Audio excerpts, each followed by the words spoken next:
So another question I get, especially on TikTok and YouTube, is, Raghida, I know I'm now on the twin flame journey. I need to let him know. I need to let him know he's running. He needs to understand how important this connection is and what we are to each other.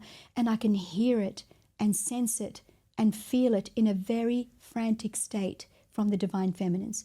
The second you want to tell your divine masculine that you're twin flames, he's going to run even further. And I'll tell you why.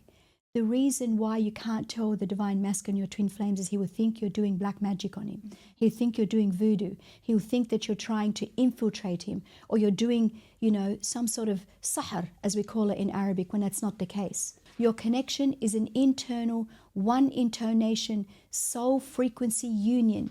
Therefore, as you begin to know that you're a true divine feminine on the twin flame journey, and you begin your own healing, you begin your own journey, you begin your own awakening, your own ascension, through that shared soul energy, in truth, he will also see who you are and what you are at the right time.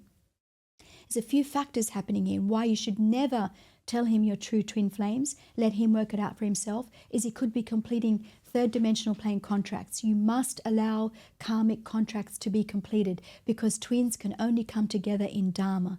They can only come together when they're unified and whole in their own inner yin yang, or very close to it. Nothing has to be perfect, but certainly when they've got a deep self-love for themselves and when they've got an awakened, established divine masculine. The only way you can tell your twin that you are twins is by really enacting, enriching, and empowering your own inner divine masculine. Work on your own inner twin flame. Unify your own inner twin flame. From that, your external DM through time, either in dreams, through music, through sound, through voice, through messages, it will come to him, because you have what we call a shared soul intonation frequency, crown to crown, third eye to third eye, earlobe to earlobe. Eventually, that message will become part of their wisdom, and they will get the downloads. It will get infiltrated through to them through their crown chakra.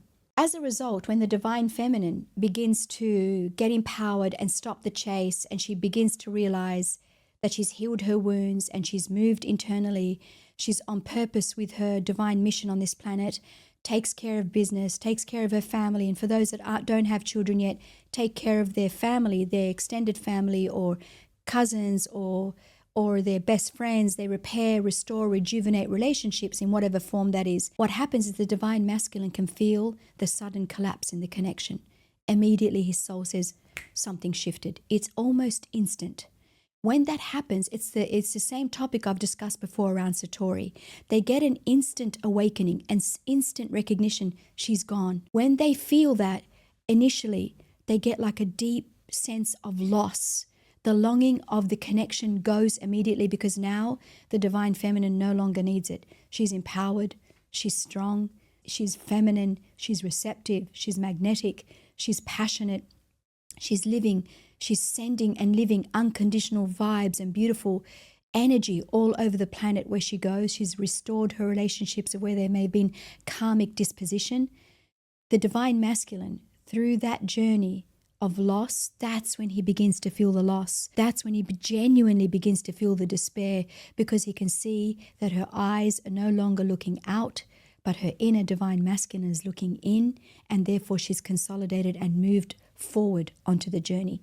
That's when the true journey of the divine masculine begins, because he feels that sense of separation from her. It's gone into a flip grid where the divine masculine before would create the separation for the divine feminine to heal. Now the divine feminine creates a separation for the divine masculine to understand that she is moving forward, because in the universe, one of the laws, the principles of the universe is law of motion. E = mc squared. The universe must keep moving forward. We pulse in and out with our breath. If we stop breathing, we die. That's what the divine masculine feels. He goes through a shamanic death, and through the shamanic death of loss and longing and pain and nostalgia, that begins his journey into his own personal healing. Because the divine feminine is no longer there, guess what happens? And the distorted feminine no longer feeds him anymore. It's no longer giving. It feels empty. It feels sad. It feels like there's nothing. There's a void. That's, ladies and gentlemen, for any of you carrying the divine feminine codes, when the DM turns into his divine feminine. Finally, it's not until the divine masculine turns into his own inner divine feminine, not externally, but internally. And that's done through the mirror of the DF who's gone inwards, who's consolidated with her own inner divine masculine. That's when the divine masculine feels the pain, feels the loss, and the distorted feminine energy outside of him, it no longer hits like it used to. That's when the journey truly begins for the DM, turns into his inner divine feminine, and the healing for him begins to come home back to you, to the one shared soul frequency, final reunification in this lifetime.